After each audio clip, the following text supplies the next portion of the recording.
must be Tuesday. Hmm. Must be Tuesday. Oh, looked like left a little stuck there, but hey, what's going on, everybody? Welcome to Down in Sports. Every Tuesday, myself, y'all there. A Cody a little stuck right there where we got left-handed there, and you also got Win Walker here. The victorious Win Walker. This victory, he got his Steelers got one on the mat, got one on the board. Thank God for TJ Watt. Thank God for TJ. All-time sack leader for the Pittsburgh Steelers. Yeah, he came off that side Yeah. and just Oh, hey, it wasn't just him. Our defense played phenomenal. Steelers yeah, of all. yeah. Listen, the Steelers defense showed up, did what they had to do, um, won the game for them because Hmm. offense still looking a little shaky. Um, no run game, offensive line, is it's not in a good place. We talked about that last week how the O line still wasn't up to par. You did have a good you finally got the Pickett to Pickens connection, and deep, that deep pass. I thought that was all right, but the Steelers without a run game look like some fake Steelers to me. Uh-oh. Because when I Well, think well, about the Pittsburgh Steelers, hold on, because when I think about the Pittsburgh Steelers, defense number one come to mind, and hmm two, a punishing run game. We have seen okay, that for years, especially Jerome Bettis, the punishing. okay, okay. Bell Yeah, running yeah, up on the ground. yeah, yeah, Even when y'all had James Conner for a little bit, yeah, yeah, yeah, on the yeah. ground. So that's why I emphasize like the run game, like the offensive line with you guys for this season because I'm not like I said, I think of the Steelers. I think defense first, run game second. And right now the defense is now showing up, but that run game. So you telling me number 30 didn't show up? Mr. Wallace didn't show up at the game. I Hmm? mean, I'm looking at the run game as a whole. Your premier back, probably Najee Harris. He was like Mr. Invisible. Yeah, Najee had a horrible game, first game and second game. I cannot deny that. But we have other people to fill in slots. You know what I'm saying? That's I that's get that's that. all part of football. No, I get that, but he's supposed to be your premier back, and it's like I don't know if he's not seeing the holes, or is the holes not developing quick enough for him, or he just being very impatient. But I something think is not clicking. I think it's the offensive line, and I'm just gonna keep it real. Hmm.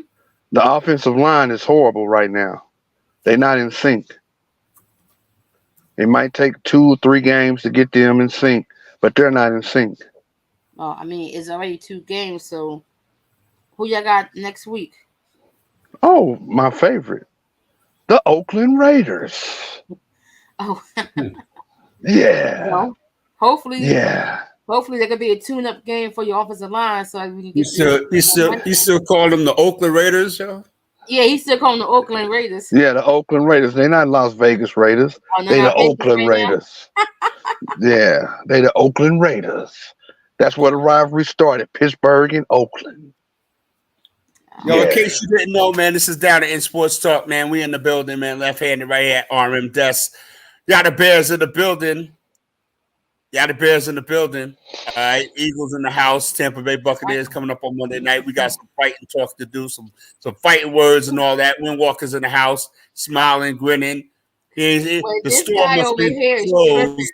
You know what I mean? The Steelers got to win so we can come join the crew. Rock out with us, man. We're in the building, man. Down to In Sports Talk, man. You can get at us on Twitter, Facebook, and all that good stuff right there, man. It's about to go down. We're gonna definitely get into Colorado and Colorado State. I got some things I want to say about that, as I'm quite sure Yada and Win want to add on. But yeah, man, we're gonna get into that WNBA playoffs, all that good stuff right there. Some college basketball in the air too, Browski. You know what I mean? So that time. Yeah, so where we at with it, Browski? What you talking about? The Steelers? I mean, we're talking about the Steelers. Nice win. Nice win. You know what I'm saying? Over a Cleveland Browns team that seems like they stuck in the mud right now, yo. You know what I mean? We don't know which one we gonna get. You know, it's like Deshaun doesn't look like Deshaun. It was weird. You waiting for Cleveland to kind of make that breakthrough. They got the defense with Deshaun Watson, who they expected to really make this team go, right? He hasn't really, really contributed like he was supposed to. I mean, making boneheaded plays. I mean, trying to do what he does. But when you look at the quarterbacks in the league right now, are you thinking about Deshaun Watson like you thought you were going to be thinking about him? No, not at all. You know what I mean? And may I interject on that, Browski? We talked about this before the season, during the preseason. Browski, you remember me and you talking about this? I say they're not going to get the Deshaun Watson that they thought they was getting 4 years ago from Houston. Yeah, I mean, he's slower and he got a lot of problems. Yeah, the stuff off the field, get in your mind. Next thing you know, you taking off the field problems, you bringing them on the field. Also, I gotta say, R.I.P. to Nick Chubb knee. Yeah, woo, man. That like the same knee that he injured in Ohio State, same one. Yeah, but that was nasty. Crazy. That was a nasty hit. That was nasty. I said, yeah. Oh man, R.I.P. to his knee. Yeah. But I mean that puts Cleveland even more behind the 8 ball, right? And it does. I mean that in that division, who would have thought besides Windwalker and Slate and a couple other people that the Steelers would be like, top dogs in the NFC in the AFC North right now. Right behind like Baltimore, I guess, you know what I'm saying? So, again, you get what you get, but Cleveland and Cincinnati are definitely regressing, They're definitely not what you expected them to be so far. It's only been 2 weeks, you know what I mean? I'm not jumping out the window, you know what I mean? But you can kind of stand on the edge of the window for Cincinnati because Joe Burrow, he came up limpy again with that calf at the end. Yeah, he did. He did. He recovered. So that is going to be an ongoing problem. So, as we say, we don't want to jump out the window, but you can definitely stand on the windowsill because it's right. Well, in Cincinnati with that calf. Right. He was gimpy. All the rest of the game. He was gimpy. Yes, he was.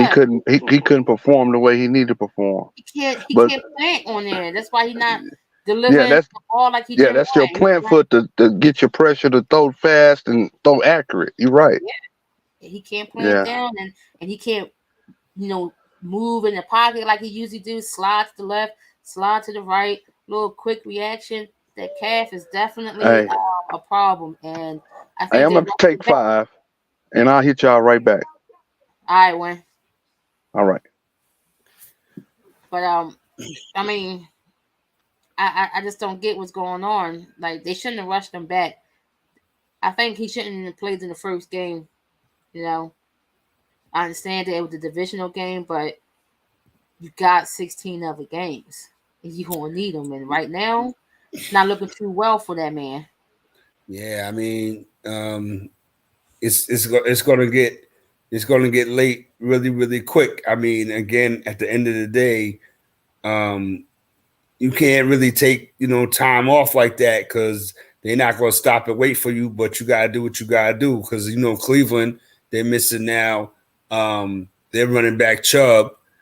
Cincinnati, Joe Burrow, he's not playing up to his capability. So Pittsburgh takes advantage of that, and Baltimore just keeps moving along. You know what I mean? Yeah, they just like squeaking by. And then when we talk about injuries, look at Odell. They say, "Oh, well, it's not a bad injury, but it got him out the game." Same. He's hurt again, right? He's hurt again. So, and it's going to be a lingering injury. His ankle. It's like it's going to be something that's going to happen. It's going to be a problem each game. They say that he's not going to miss no games, but how productive and proactive he's going to be on the field with his ankle all, bandaged up like that. It's going to take something off the speed, definitely. So, But what you think? What you think about Lamar? Really getting into the offense. He threw 2 touchdown passes. One to Zay Flowers. You know what I mean? A nice pass to Zay Flowers. He threw a touchdown pass to tight end Mark Andrews. And then he threw one to Nelson Aguilar. Where the hell he been? You know what I mean? Bouncing around the league. he's doing his numbers right now as far as Lamar Jackson, and he's not worried about nothing, and he's not waiting for nobody. But the Cincinnati and Joe Burrow, man, maybe he bought it. Yeah, they did bring him back too early, but again, that's definitely not the Burrow they paid $55 million a year to extend. You know definitely what I mean? Not. So, they're definitely not what they looking for. They 0-2. The Bengals are 0-2 for the second straight year. Here we go again. Second straight year. And And speaking, of Lamar, I feel like he is becoming more of a pocket passer. They always state that he's more of a mobile quarterback. He's a running quarterback, but he's proven to them that he can stand in the pocket and deliver. Especially when he have targets. For years he hardly had receivers. They drafted Hollywood Brown thinking that he, will bring something in, and it just didn't work out. They had a major hit when they, drafted Mark Andrews, and he's a tight end. There's only so much that he can do by himself. And now, they got Bateman, they got Zay Flowers, they got Odell. Hopefully, if he's not extremely hurt, but we'll see. And again, they're running back by committee because J.K. Dobbs is done for the season. So they running back by committee over there. What about that comeback win from the Giants? Say again. That comeback win from the Giants. Yeah, Giants being down the whole game. Like they haven't. I don't know what's going on with their offense. Is it Daniel Jones or is it Dable? Like is it Daniel Jones? Like I think it's a little bit of both. Okay. Because it just seemed like to me Daniel Jones is going to be one of those quarterbacks that has his moments. He's not going to give you a 5 to 10 game run where you could say he's one of the top dudes. Mm-hmm. He's going to have his moments. And I think he's going to be able to have more moments now with Saquon not in the lineup. Hurt again. And those moments could either be bad or good, is what I'm saying. Yep. You know what I'm saying? Yeah. I mean, that's crazy. And with all the money that they gave him, he's going to have to, do something now. Is what he say is shine time? It's absolutely shine time for Daniel Jones. Yeah. Absolutely. Excuse me. And they say, they say that,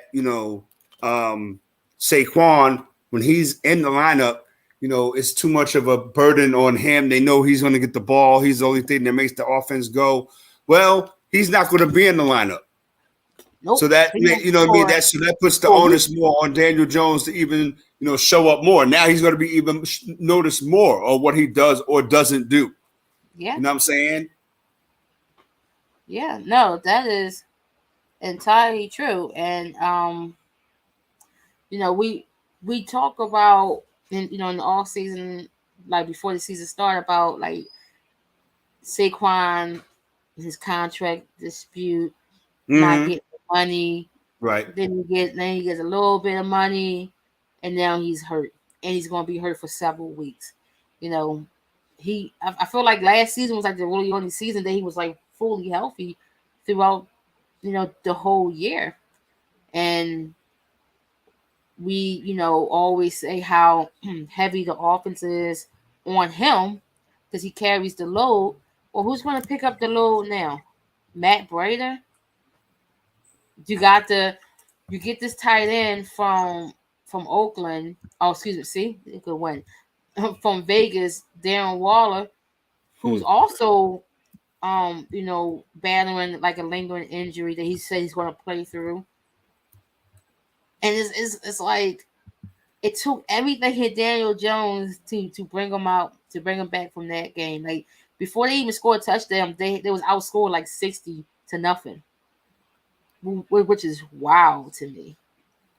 And you getting this done to you against the Cardinals. That was the team that they had to kind of like get healthy against. If they couldn't, beat a team like the Cardinals, then this season would have probably went down the tubes early. You know what I mean? So even though they were down, where they should have game that they really should have lost.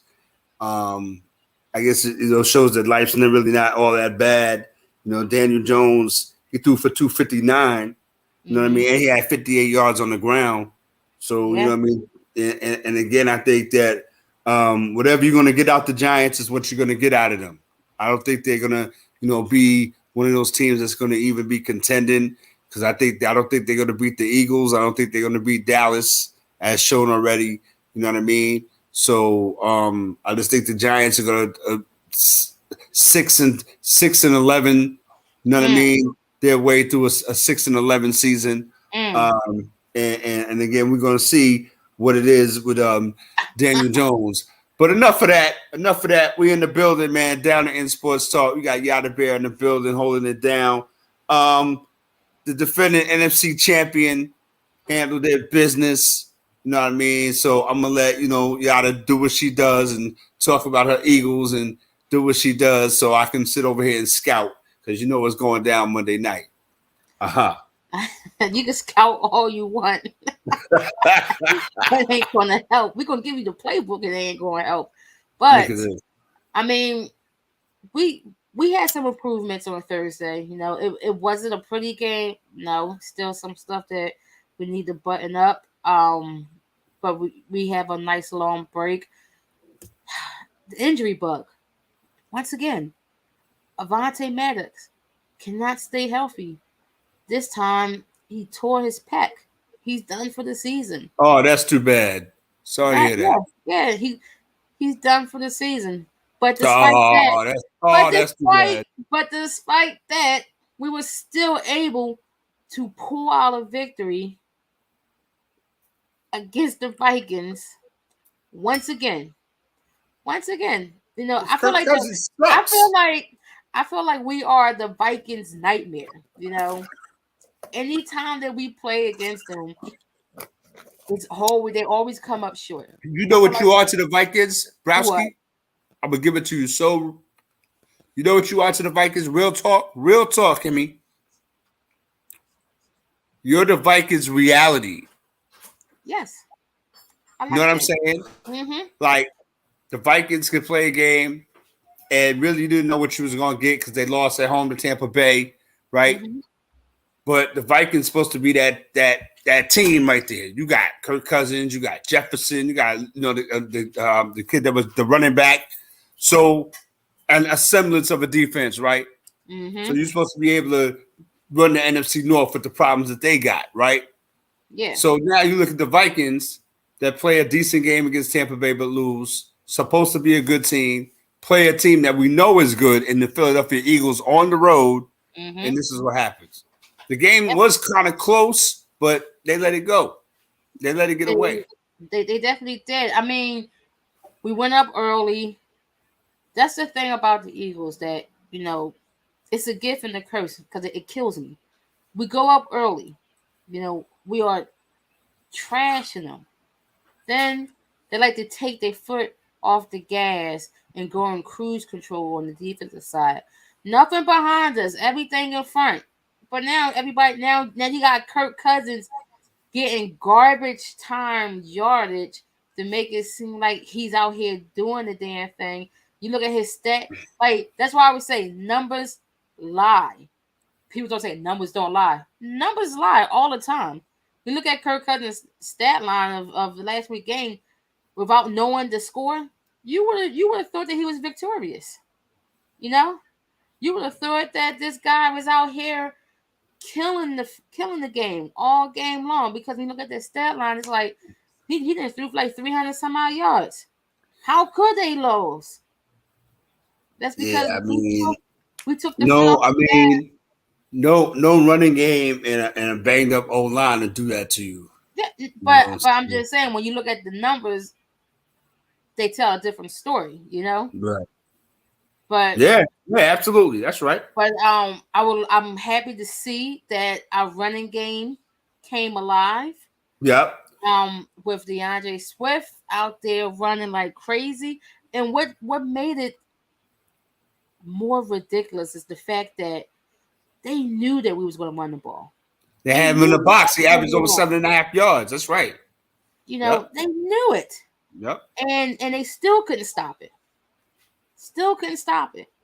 Because for some strange reason, we're still having a little miscues in our passing game. So we took it on the ground. And DeAndre Swift basically told Nick Sirianni, Kenny Gainwell, that he's running back one. He's RB1. He made it look so crazy that DeAndre Swift was nice. Yeah. Oh, yes. Listen, you know he was nice. We seen it last season before he got hurt. See, that's the problem. He gets hurt. You know, he got hurt last season, so then the kid Jamal Williams had time to shine too. Right. But here, you know, he's definitely running back one. There's no way that I would be extremely surprised if they don't have him starting over Kenny now. Because the way that he ran, not only, you know, getting the yardage, but his patience behind the line.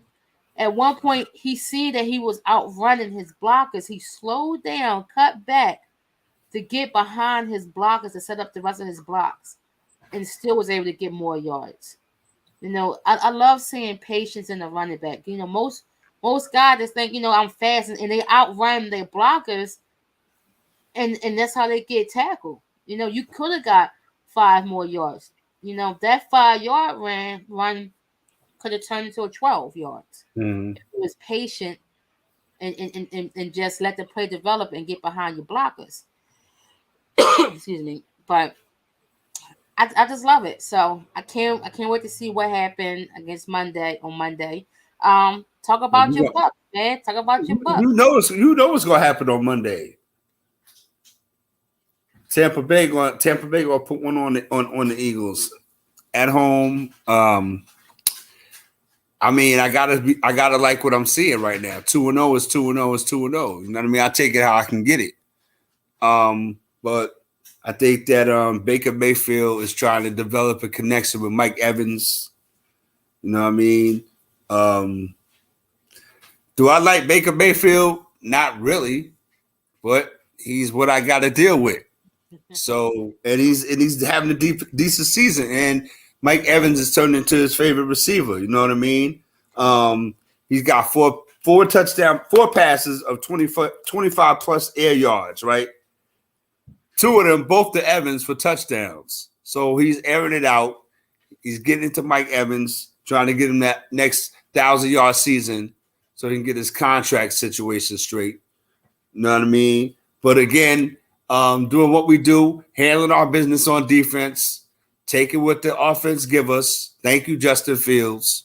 You know what I'm saying? So, again, 2-0 is 2-0 is 2-0. I'll take it.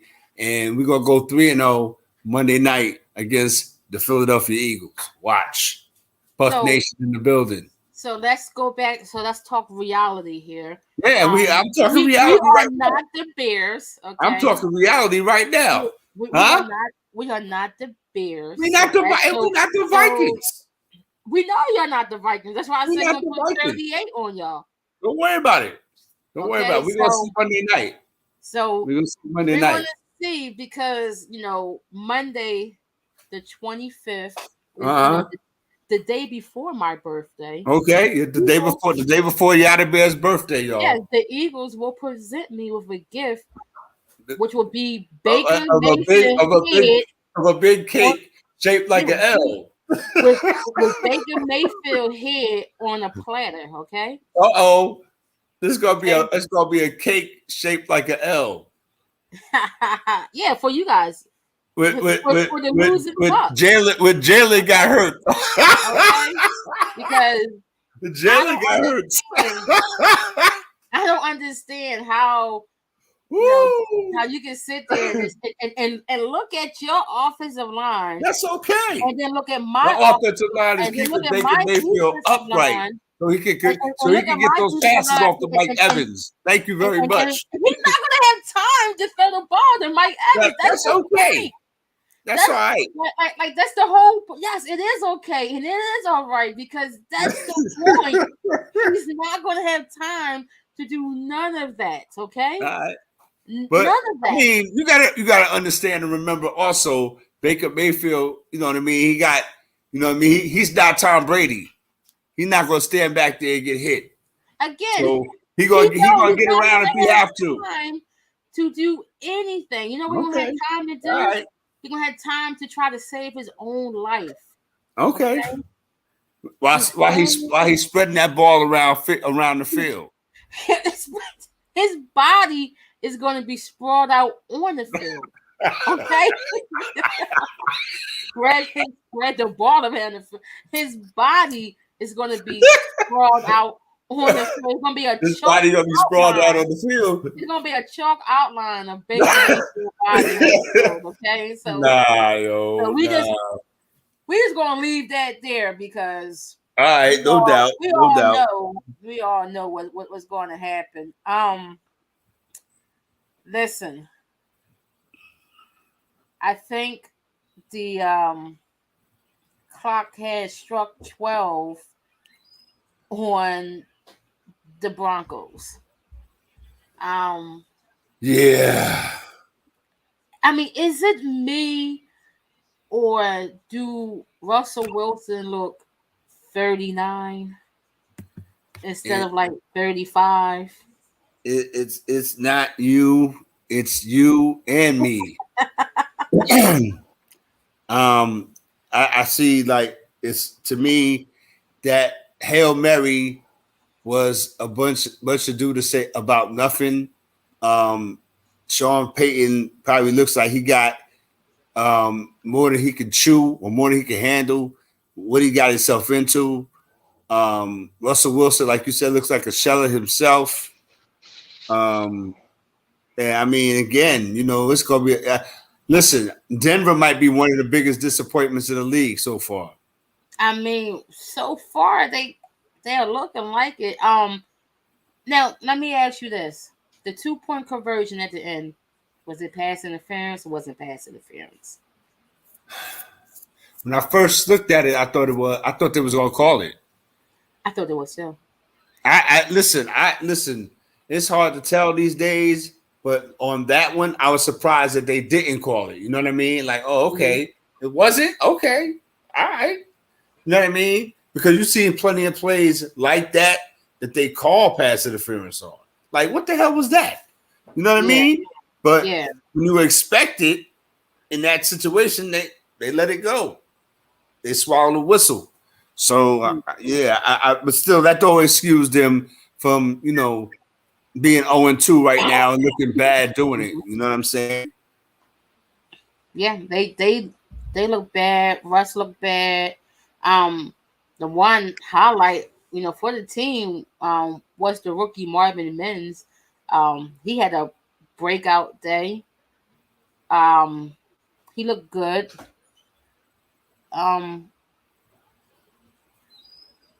Can we say that the Dolphins is the favorite in the AFC East? Or is it too soon? The way they look right now, I think that they could be in the AFC East. I mean, the Jets are going to be what they're going to be. Buffalo is, the jury's still out on Buffalo, even though they gave it to the Raiders, but the jury's still out on them. So if I had to pick my poison between Miami and Buffalo, I would definitely take Miami. Yeah, I think I'm on the same wavelength right now because Mm-hmm. the way that the creativity with Mike McDaniel's, offense is crazy. Like they just hide Tyreek Hill, and he pops out of nowhere, and it's like two to Tyreek, like super fast touchdown. Right. It's crazy, and I don't think he get a lot of credit for his creativity on the offensive side because some of the plays I've seen him call up and had them execute out there looks crazy. Mm. Um, let's talk about let's talk about the 49ers. Um, another team that's 2-0 took out the Rams. Is it more that the Rams are just bad or the 49ers are just that good? I don't want to say the Rams are that bad, but that what they do is and how they're playing. It says that they're bad, but I don't want to believe it. But we know that they're probably on the worst side of bad. As far as the 49ers are concerned, Brock Purdy is steering the ship right along.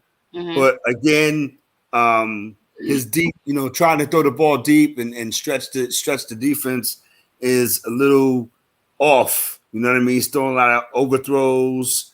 You know what I mean? Maybe the elbow is still bothering him to a degree. You don't want to think that, but he can't make can't really make the deep throw. Is that something to keep an eye on? As long as the 49ers keep winning and Christian McCaffrey does his thing and the 49ers can make it happen. But Seattle, are they gonna just kowtow to the 49ers? I don't think so. I don't think so neither. No. They had a tough game Yeah. against Detroit. Yeah. Again, as we has been, as we've been saying, the Lions are no longer, an automatic win, for teams, and they come out firing, on all cylinders. Jared Goff slinging the ball around. They got a pretty good running game, defense pretty good, even though Gardner C.J. Johnson looked like he might be out for the season also. Yeah. But Geno Smith, keeping the Seahawks in it. DK got a little banged up, but he came back in. Pete Carroll, keep doing Pete Carroll things. He keep finding guys that we wouldn't expect to be stars. Like the Kenneth Walkers, out there. They defense is still a little, still a little shaky. I mean, but the Lions can put up 30 points on the basketball, truthfully, when you go down to it. But the Packers is definitely going to be San Francisco foe in that division, and I still stand by my pick of Seattle winning the division because, like I said, when you look at the 49ers, people going to catch on to all these underneath routes. It's like he only throw the ball about 10, 12 yards maybe. It's a lot of short catch, a lot of yardage after the catch, a lot of screen passes, a lot of slants, a lot of stuff to the outside. But like I said, nothing deep. And we all know that these wide receivers are crazy, and they're gonna want that deep ball. Like when is Debo gonna start saying stuff? When is Brandon Ayuk gonna start complaining about it? So that should be interesting to see. It's crazy that our boy Florida Boy Jay ain't here because the Chiefs, walked away with a victory, even though it was a very low scoring defensive type of game. I didn't expect that. I expected some points to be, made, and we only had a 17-9, score there with the Chiefs and the Jags. Chris Jones looked good. They needed Chris Jones back badly. I think they needed Chris Jones back more than they needed Travis Kelce, truthfully. He made a difference. Travis, he caught a touchdown because that's what Travis does. He catches touchdowns in the red zone. But Chris Jones, he was a disruptor all over the field on Sunday. It looked like Trevor Lawrence couldn't get a rhythm going. They couldn't get nothing on the ground like that. It was just messing up the timing. Even when he was able to get the pass off, try to get to Calvin Ridley, like the timing was off. They just look very out of sync, and I think that all was because Chris Jones was on the field playing. How you feel about that game? Yeah. I mean, Jacksonville, they contributed to their own demise, Joe. They got 3 turnovers, and Yeah. they only could get 3 points out of that. You know what I'm saying? So they had their chance, definitely. Holding Kansas City to 17 points, especially when you got Mahomes and Kelce on the field, is should be a victory in itself. Yeah. You know what I'm saying? But scoring 9 points is not going to help you. You know what I mean? When you gave up 17, which is great. You only gave up 17 points, but you only scored 9. You know what I mean? With the firepower that you have, you know what I mean? With the Ridleys and things of that nature, and Trevor Lawrence getting them the ball, and they're at home, they could prove the point. They were handling what they handled. I watched a little bit of that game. They were getting deep into Kansas City territory, but then once they got deep into the red zone, it kind of shut down. You thought they would turn a 7-point drive into a field goal. So again, 17-9 and 17-9, but you still could have won that game. But I'm not taking nothing away from Kansas City. They did what they had to do. You know what I mean? Only getting 3 points out of 3 forced turnovers. How many games you gonna get 3 turnovers from Patrick Mahomes? Not many. You know what I mean? Not many at all. And like I said, that was extremely surprising. Like one thing that has always been said about Kansas City is you gotta score touchdowns to get them against them. You can't win games kicking field goals against the Chiefs. Right. You gotta score touchdowns. How surprised did you see? How surprised were you that the Titans was able to get a victory out, from the Chargers, that they went there and you know what? It says everything about the Titans and everything about the Chargers. The Chargers are the ones having a playoff hangover. You know what I'm saying? Because they let Jacksonville come back into that game last year after having that big lead, and they haven't been right since. And it's starting to show now. You know what I mean? Not taking nothing away from Tennessee, because Tennessee's actually, to me, not that bad. I again, like I said, in seasons past, I don't think Ryan Tannehill's that bad, especially with what he's got to work with.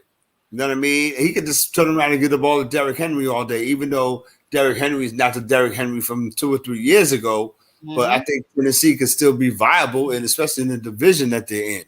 You know what I mean? It's not like the Colts or Jacksonville even going at this point even going to run away with the division. So do what you need to do. Yeah, so, and once again, Austin Ekeler. Yep. Hurt. Yep. The guy that made all the noise about how undervalued running backs are, and we should be getting this amount of money, and we should be getting paid. We need the big contracts. We need the guaranteed money. it's week 2 and you're already gone. Already How on the can IL. how can I how can I sit here and justify me writing you a check for 30 mil 2 years? Something like that. Some Mhm. outrageous like that. And it's week 2 and you are out You hurt. on the IR Hurt, already. hurt, hurt. You in the injury Hurt, hurt. report right now. Right. You Right. and yeah, it's not like, oh yeah, you gonna miss one game. Right. No, You you hurt, missed hurt. several Yeah. games. That's You the missed that's the several thing. games. Yeah. Yeah. Like he's never hurt for like a week or have like a lingering injury. He's going for 7 weeks. He's going for 2 months. He's going for half the season. He's going for the full season. So here we go. Now I shouldn't hear anything coming out of no running back right now. Because look at Austin Ekeler's hurt. Saquon Barkley's hurt. Josh Jacobs not playing very well up in Oakland right now. Nick Chubb hurt. So we got guys who still hasn't gotten a job yet, like what's the backup name from who was Nick Chubb's backup? I can't think of his name. The guy from last year, the one that he didn't resign. They didn't resign him. Cleveland didn't resign him. The running back. Kareem Hunt. Yeah. So now you got guys like Kareem Hunt who's out here who's looking for a job that probably going to get a job. He probably not going to be at home sitting much longer because there's several vacancies out there for him to choose from. What about the what about the battle of the rookie quarterbacks? Anthony Richardson, concussion. I mean, that was bound to happen.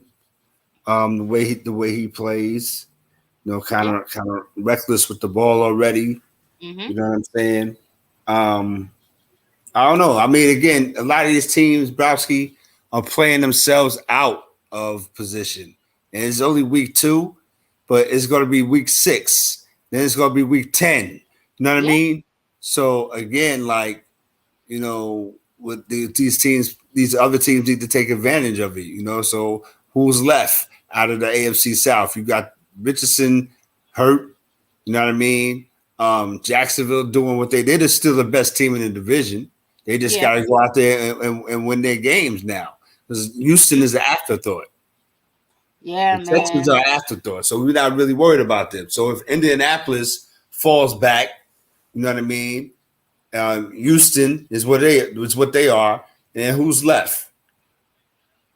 True. You know what I'm saying? So that's how you look at that. I want to talk about, What do you want to talk about? The Atlanta Falcons. Bijan Robinson is the truth. Bijan Robinson crazy out here. Yes. Bijan Robinson is the truth, and again, he's one of those rare ones that you watch him in college, or people who got the opportunity to watch him, in high school or whatever. Now see that same fire and then develop into a pro, and he's really, really tearing it up because every time he touched the ball, he's making something happen. Like every time, making it happen, man. And that's what that's what you really wish that Daniel Jones had his Saquon. You know what I mean? Every time you touch the ball, it's home run. You know what I mean? It's like, wow. You know what I mean? And Desmond Ridder, he really doesn't have to do much. I was going to say he makes him look good. Yeah, and then with Atlanta's situation, it's their kicker because he can hit it. So all Atlanta's got to do is get the ball back late and get it, inside the 40. And Akua is going to kill it. He's going to hit that. You know what I mean? So I think Atlanta is really, really, going going to probably challenge and be somebody that's going to be a problem for Seattle. You know what I mean? And the team in the NFC, and other teams South, New Orleans, Tampa Bay. You know what I mean? I'm not worried about Carolina because I watched Bryce Young last night and I was like, Yo, that kid. You know what I mean? But now, I mean, he has the capability to be better. Hopefully, that you know offensive. I don't understand how these teams do not invest in the offensive line when you are drafting your quote unquote franchise quarterback.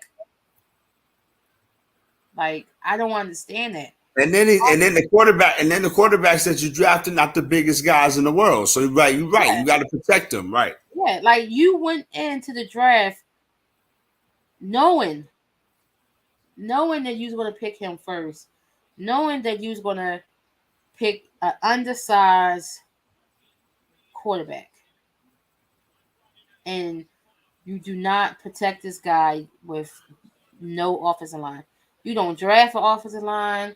You don't go out and buy an offensive line. It's just he's out there running for his life, and things like that can really hurt his career going down the line because he's shell shocked. Right.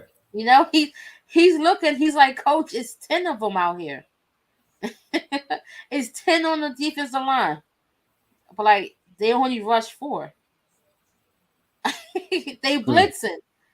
They only doing 4-man rush. What are you talking about? You have time. You're panicking. He got happy feet in the pocket. It's crazy, and things like that. You know, like I said, can hurt him down the line. So I don't know. It might be an early exit for Frank Wright. I don't know. I don't know much. Yeah, I mean, you know, it's what it is. These cats, you know, now they only do the college thing for a couple of years, and they get a little shine, and everybody jumps on them, and it just gets crazy when they take it to that next level.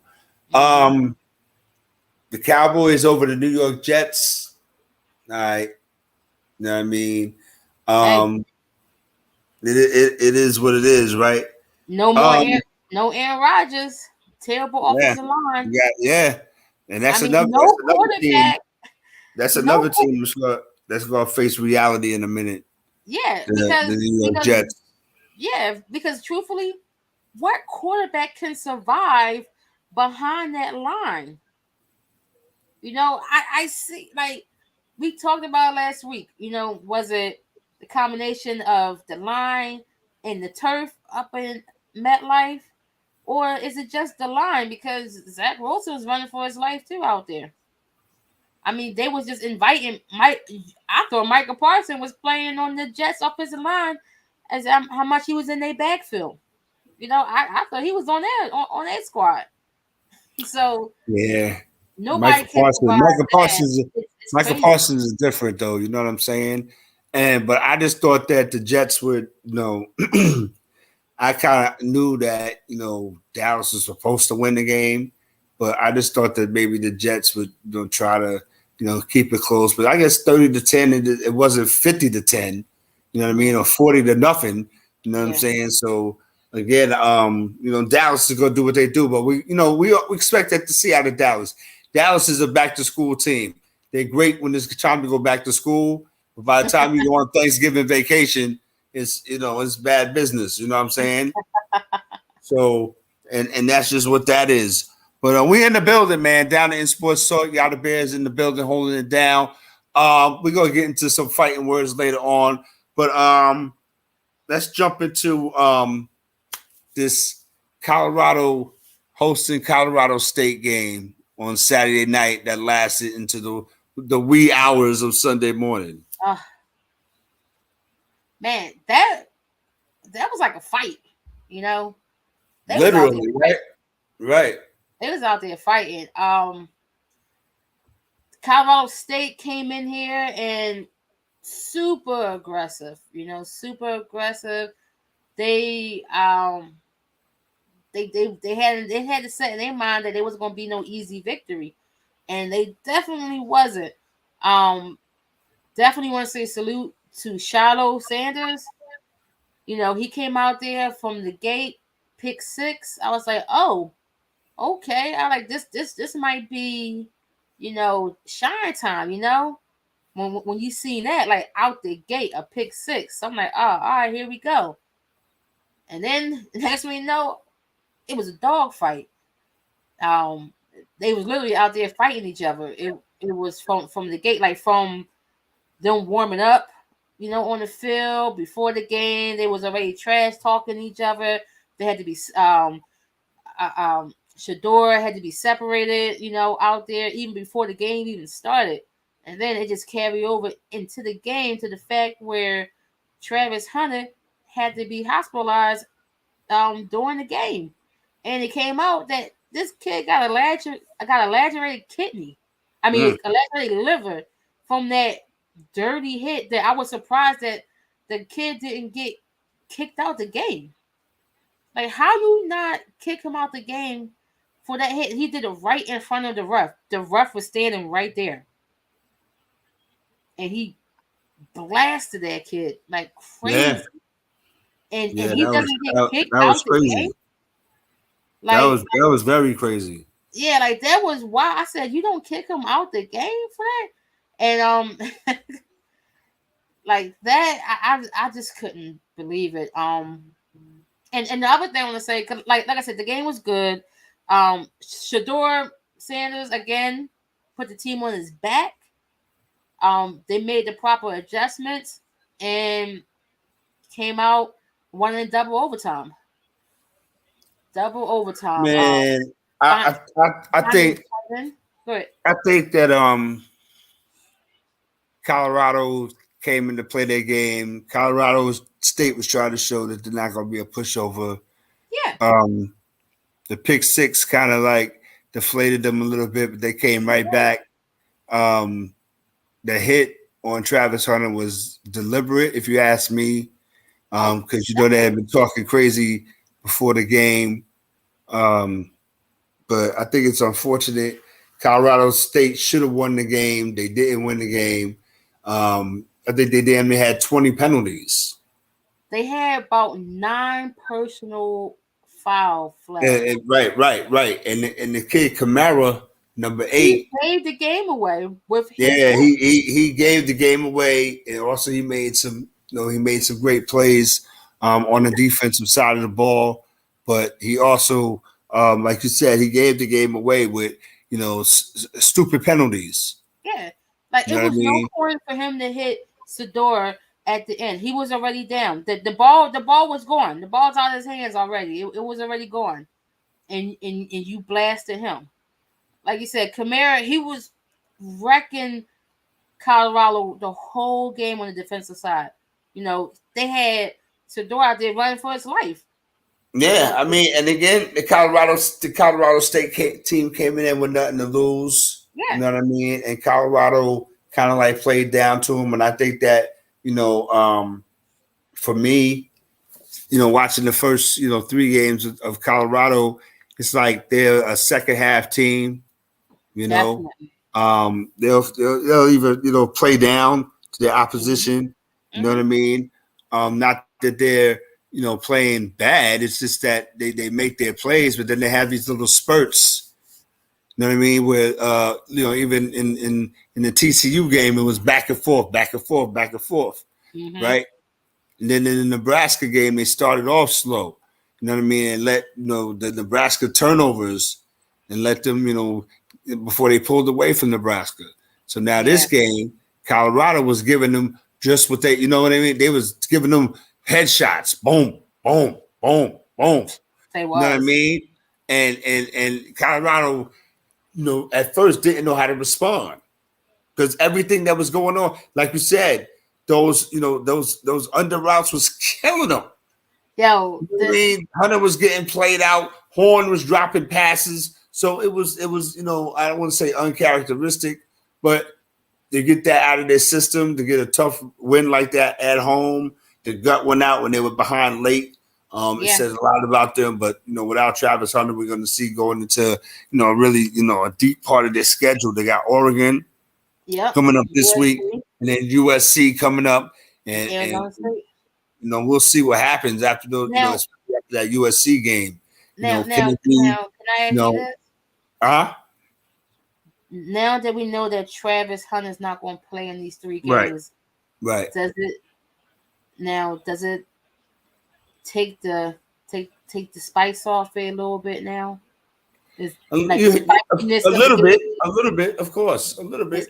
It's not like habaneros hot, but it might be like jalapeno right now, and not a ghost pepper, but maybe It might be spicy mustard hot. might be spicy mustard hot. Now with these 3 games coming up and without Travis Hunter, what are we thinking? They going 1-2, and the one being Arizona State. I would hope that they use that 20-point underdog scenario against Oregon as motivation. They're going on the road.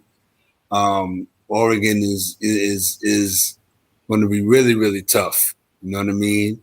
And especially coming off of that, they don't have Travis. You don't want no built-in excuses. It's going to be next man up. You know what I'm saying? And they won without him. They finished the game without him. You know what I mean? True, they did, but now we're talking about Oregon and USC, and they are waiting to be the first one to beat to knock them off. Right. They look. They don't even care about. Oh, we beat Colorado. No, they want to beat Coach Prime. Right. So it's to me, it definitely takes some of the heat off. Yeah, absolutely. Now, if they go out and they get blown out by Oregon, are we going to hold it against them a lot? Like, is it going to be really heavy? Like, some people are going to hold it. Some people are. Some people are going to hold it against them. Let's just say if they lose by 7 versus if they lose by 17. Is it going to be like, oh yeah, well, they only lost by 7, or is it going to be like, oh yeah, they got their ass busted by 17? We knew that this is who they are. They are fluke. Colorado fluke. Some people are probably going to say that because, again, people thought that them beating, TCU wasn't really all of that. You know what I mean? They beat Nebraska. Mm-hmm. They won this game, a tough game, but now it's going to get really, really real for them. You know what I mean? Yeah. And then they have to go into it without Travis Hunter. And, if Shedeur is going to enhance his Heisman profile, he's going to have to do it without his big gun. And he's going to have to trust and believe that these guys, these other kids, the Horns and those guys can, come through for him. You know what I mean? So it's going to get hard. It's going to get really, really hard. But I think 1-2, I take it. I would like to see 2-1, but I take 1-2 at this point out of that 3-game schedule right there, and Arizona State probably being the 1. Yeah, I said the same thing. I think Arizona State may be the 1, but what if they come out and beat USC? If they beat USC, if they lose to Oregon and beat USC, mm-hmm. So they'll be 3. They'll be what, 4-1. All right. I put it this way: they lose to Oregon, beat USC, but then lose to Arizona State. Oh, then that'll be bad. Okay.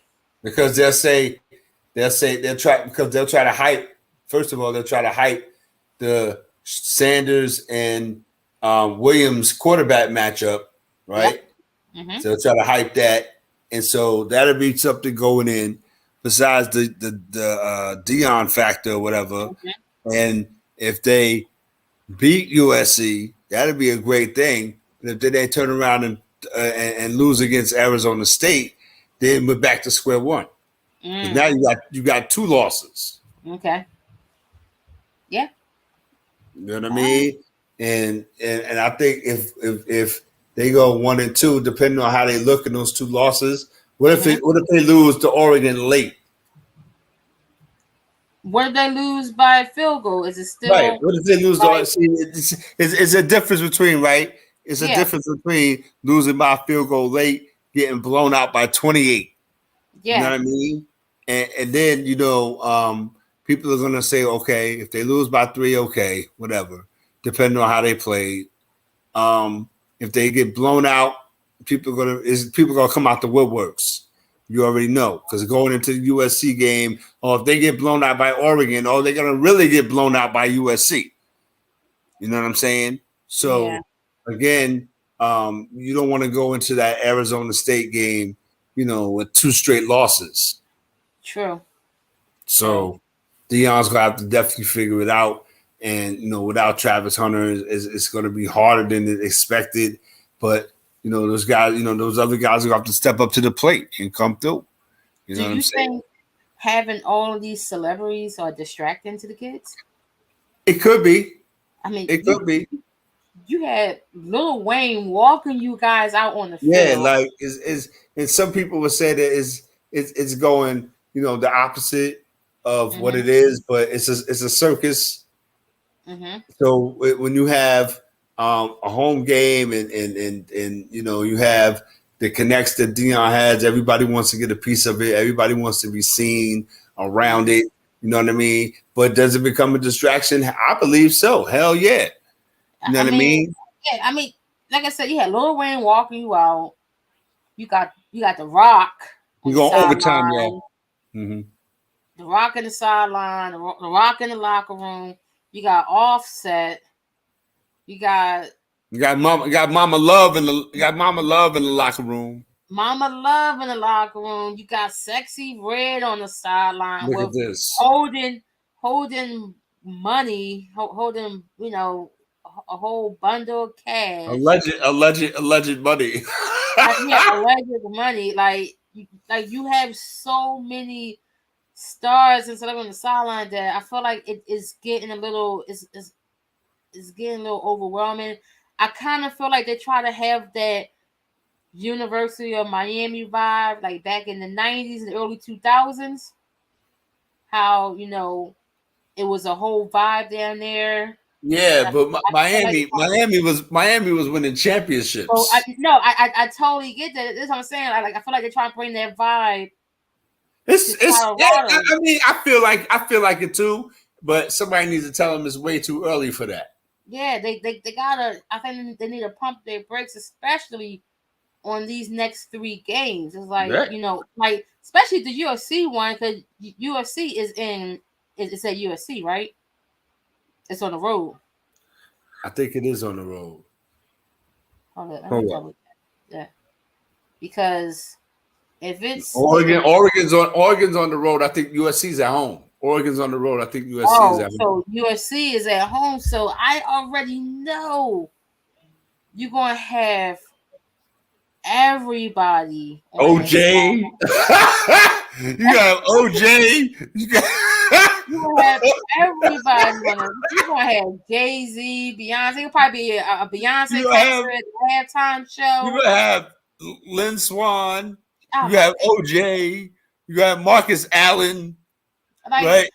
Like you already got Fox there doing stuff there.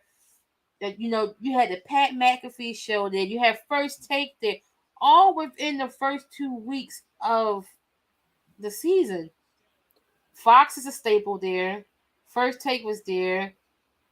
I think they had Game Day there. Pat McAfee show was there. Like, what else is going to happen at this campus? Like, what else is going to happen?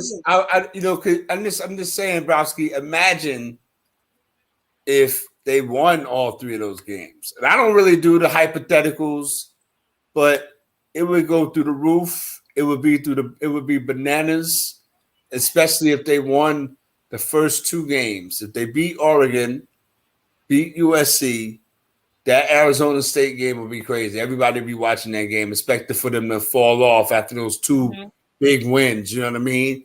Then they win that. That is what, a 6? That's 6. Now what we talking? Now, Arizona. yeah. Who else we talking in the Pac-12? Stanford, UCLA. UCLA. What we got? What Oregon State? Is Oregon? Who else? Dang, I can't think who else is in the Pac-12. Cal. Yeah. Washington. Ain't Washington? Yeah. Washington State. Yeah, yo. Yeah. Woo-hoo. So Yes. I mean, it's going to get a little funky. Yeah. It's about to get a little funky because that let me see, because after Arizona, they got Stanford. That's gonna be tough. Yeah, man. So I don't know, man. I just feel like, he's got to get the best out of his squad now. He know that. You know what I'm saying? One of his money makers is down for the count. At least he named that was it. And then the guy that did it, like, I don't want to cry over spilled milk, but that was bad. You know what I mean? And those referees, and I said it at the beginning of the game. I said those referees look shook. No, they did, and for him to They not look shook to death. They go with everything. The referee looked shook in the face. Like, I'm like, oh man, this is not gonna go well. And for them to not toss the guy was crazy. For that, after you throw all these flags, it was a flag on almost every play, and you didn't throw a flag on that. You didn't that's an obvious, immediately injection right there. Get out. You done. You done. And now the kids getting death threats. They said and there's no repercussions. Yeah, well, people are sending him death threats all over the internet. They saying that ain't no damn repercussion. I know, but I'm just saying, like, no, I hear you. That ain't no damn repercussion. Scared death out here, they sending.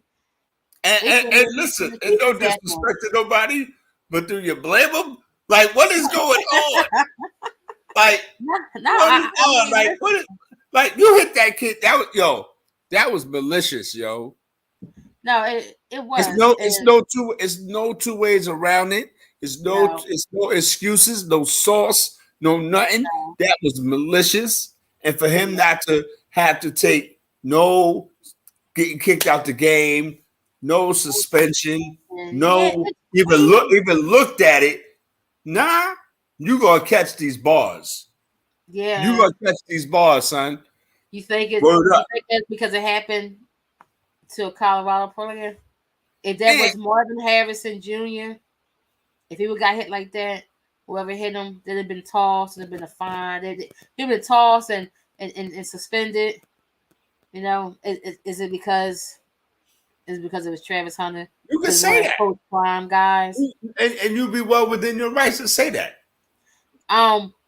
Here's another theory. Just throw another conspiracy theory out here. What if somebody paid them to do it? What if somebody say, "Hey"? Well, that opens up a whole other can of worms.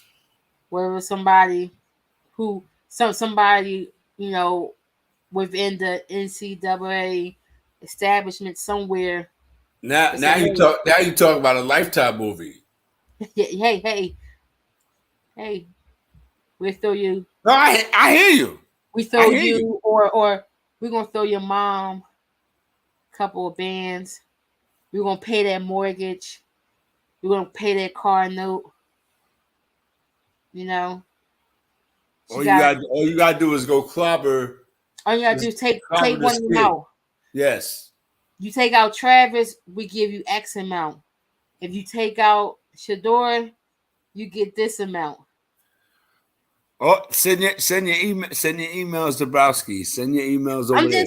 I'm just saying because the way that he hit him and the way that the ref's response was like, oh, so someone put a contract out on these guys. I wouldn't be surprised. I don't think it's that far fetched to think that somebody out there.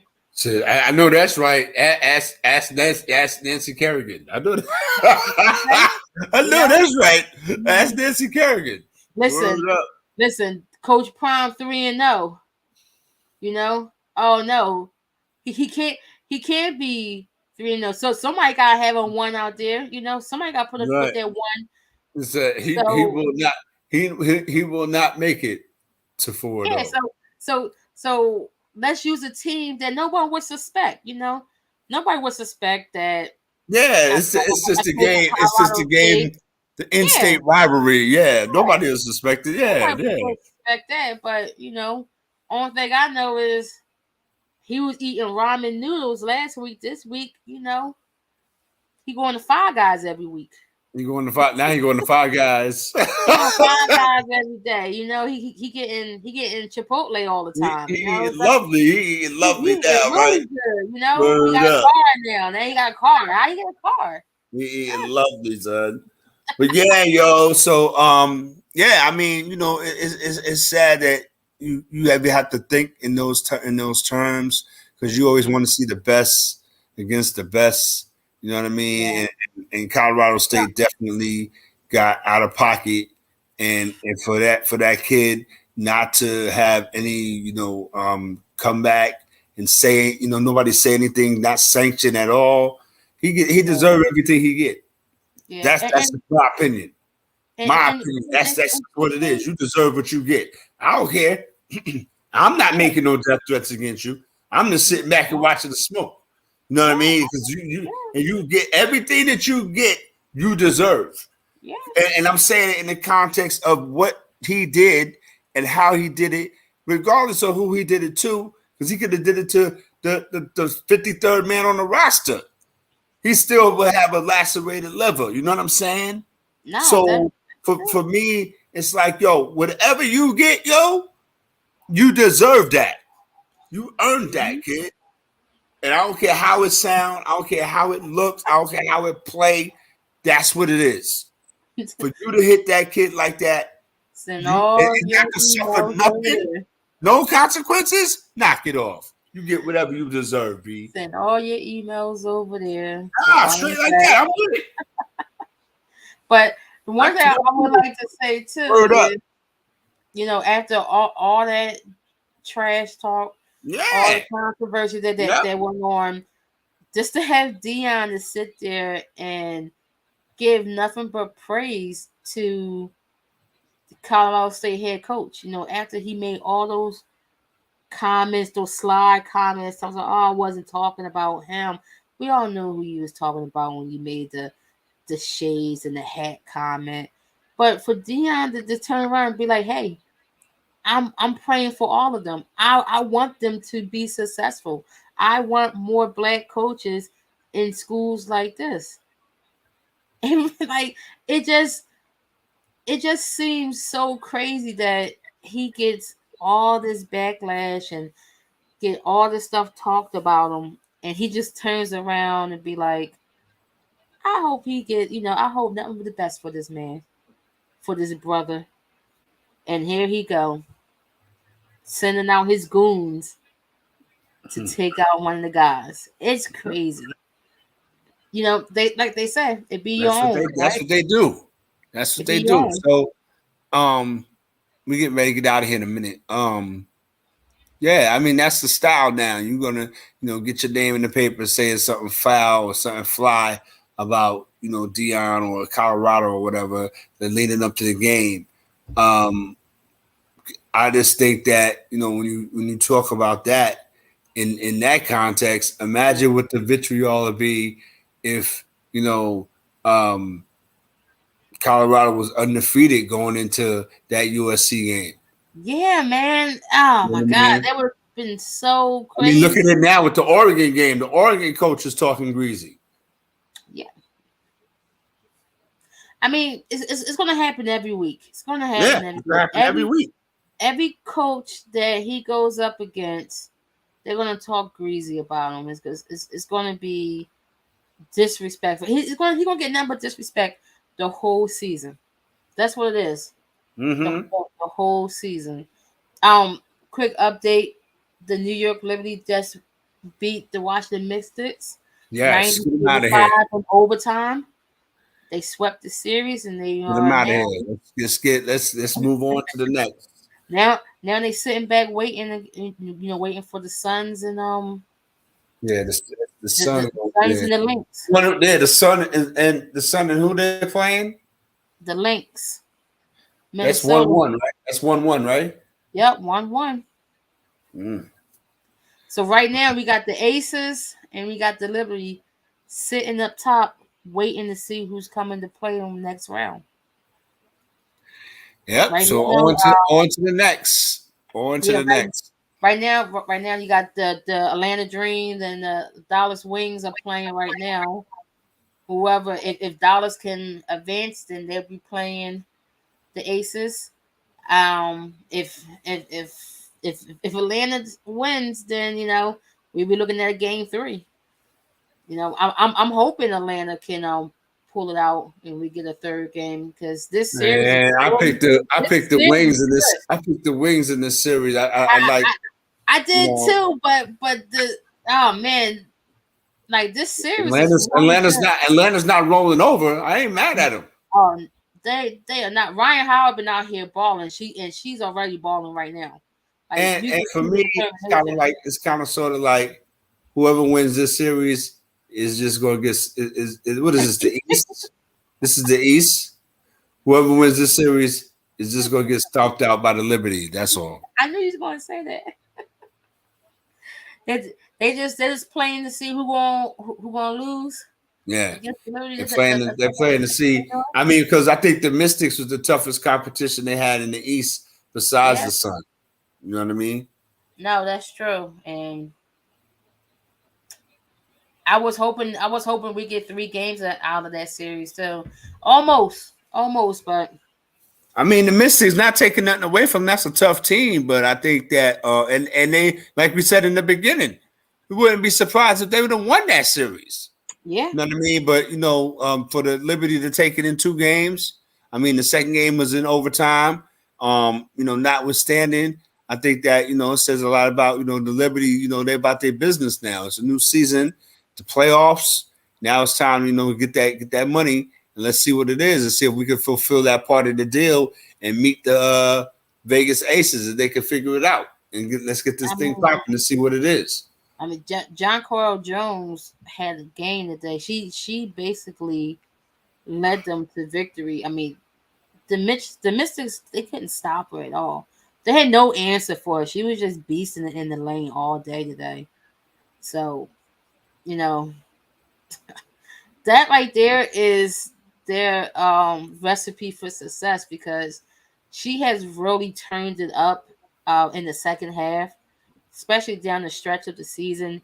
Like Jonquel just became a different animal in the lane. Like no one can stop her. It's crazy. So whoever they play against, they're definitely going to have their handful with her. And Brianna Stewart scores from anywhere, and then Sabrina just hitting threes from damn near half everywhere.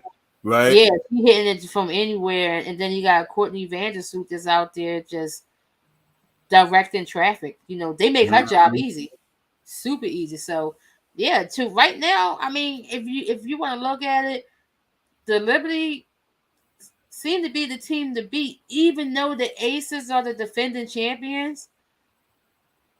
The Liberty got the Aces number. Yeah. Yep. It seems like that. I mean, but again, we're going to see if we get to that situation where the Aces are going to be probably the favorite. You know what I mean? Oh yeah. But I don't think by much. Not by much at all. Even if you know what I mean? Because again, like you said, late in the season, they've been, they had the Vegas Aces number.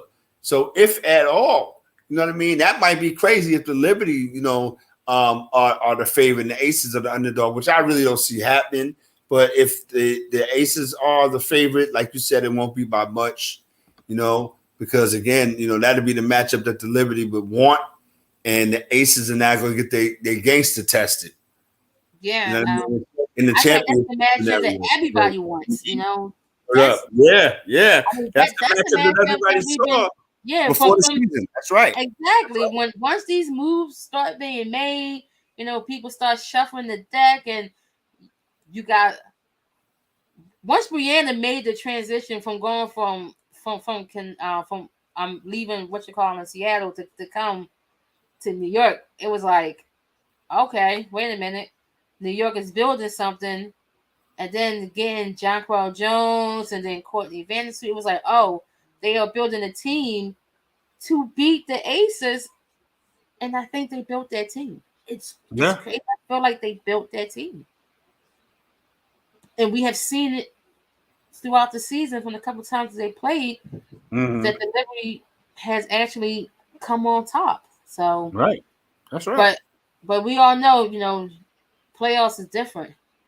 You know, championships is And yeah, like and different, this, man. I think, you know, and we're gonna get out of here on that note, especially when they're defending, you know what I Yeah. mean, and the matchup that everybody wanted to see, and so now somebody's lying. Can the Liberty with their all-star, all Hall of Fame, super duper team, can they beat the Vegas Aces who have their own all-star, All-star super duper team. super duper team? You know what I'm saying? So the rubber meets the road and all that good stuff. Down in Sports Talk, man, rocking overtime tonight. I got Browski in the house with me.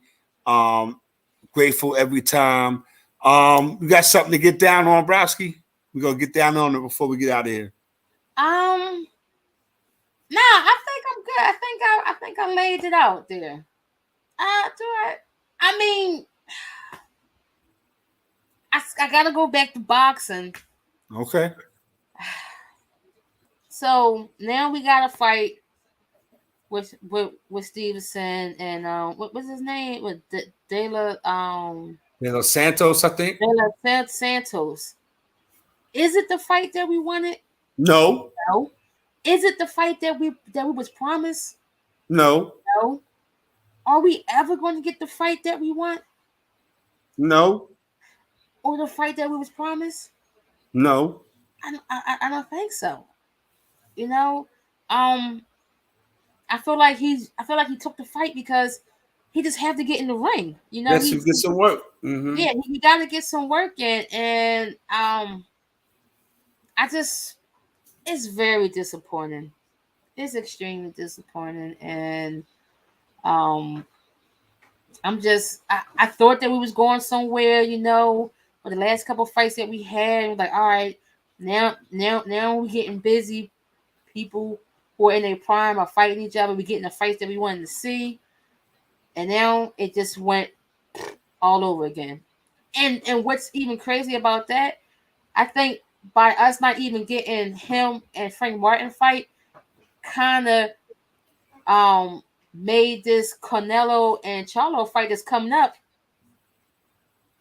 lose some heat because we're not even talking about that.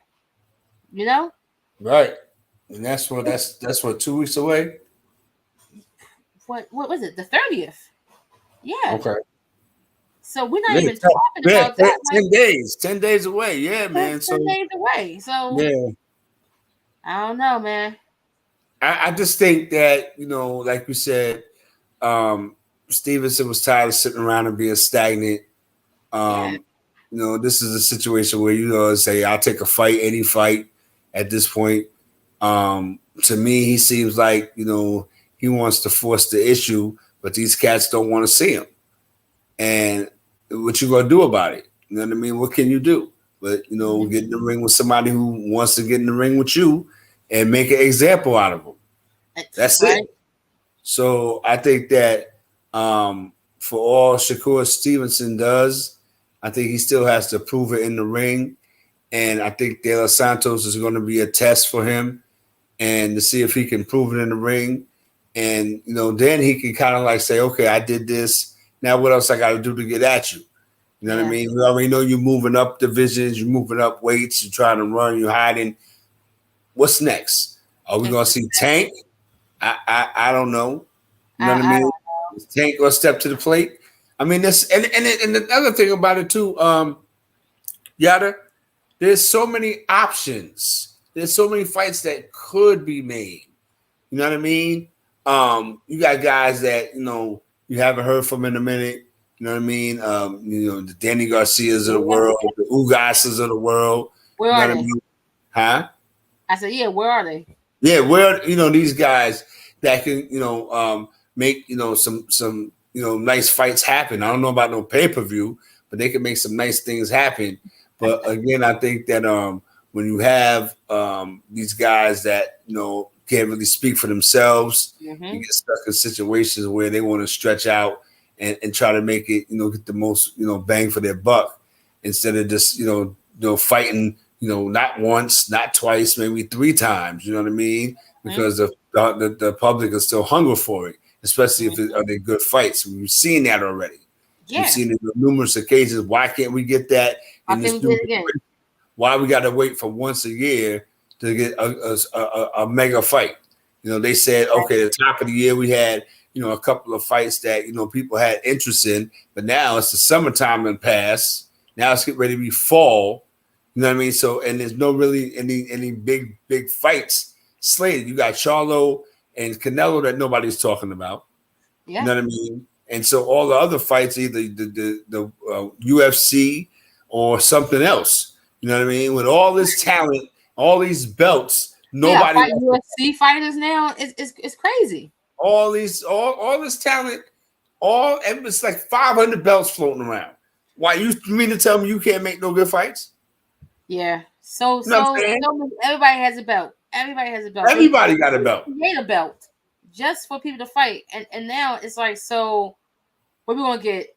So we gonna get Stevenson and Haney in 3 years? I mean, look how long it took us to get Bud and Earl. Don't sleep. Don't sleep. You might just get Stevenson and Haney in 3 years. Yeah. After both of them lost twice. Exactly. Like, who wanted to see that? And then speaking of Tank and Spence, real quick, talks has stopped for the rematch because they are going back and forth about the weight and the rehydration clause. So we might not even get a rematch anytime soon. So okay, well, that's fine. That's all right. I listen. I seen enough ass whooping in the first fight. I seen enough ass whooping in the first fight. I'm good. I'm good on that. I can wait. He said, "I don't need it." He said, "I'm good." Yeah, I seen enough ass get whooped in the first fight. Word up. Enough for 2 fights, huh? Yes. Yo, man. My get down on it is about baseball, man. I miss the Montreal Expos, man. Oh. I wish the Montreal Expos, they need to come back. And at this point, I don't care how they do it. You know what I mean? The Montreal Expos, beside the fact of being, the first team, Major League Baseball team, out of Canada, whatever, they came to Toronto Blue Jays. The Montreal Expos were good. They were.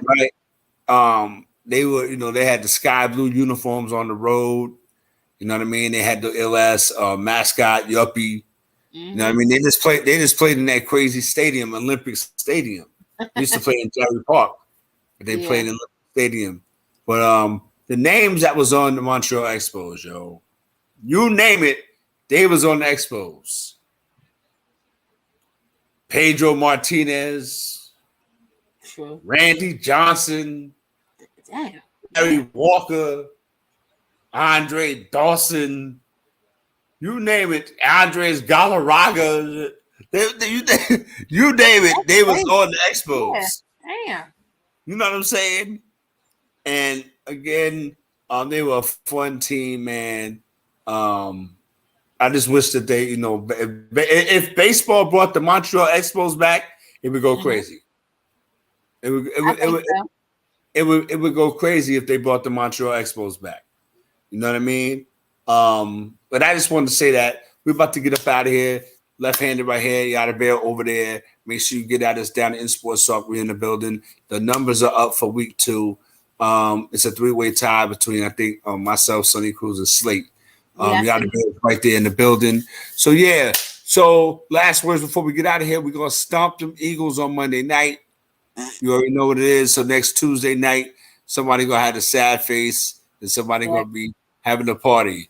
That's going to be that one over there. That guy over there going to have a sad face. I'm going to have the face that I've been having for the past year and a half. I'm going to have this face right here. Like, I don't get it. It's going to be a birthday celebration next week. Let's go. Tampa Bay. Tampa Bay 27, the Eagles 21. Wow, that's a great dream score. Reality score, Eagles 38, Tampa Bay 17. Uh-oh. I'll give them 17. We putting 30 plus points up on these guys. And on that note, we're gonna get out of here, y'all. We out. Peace. 30 plus points.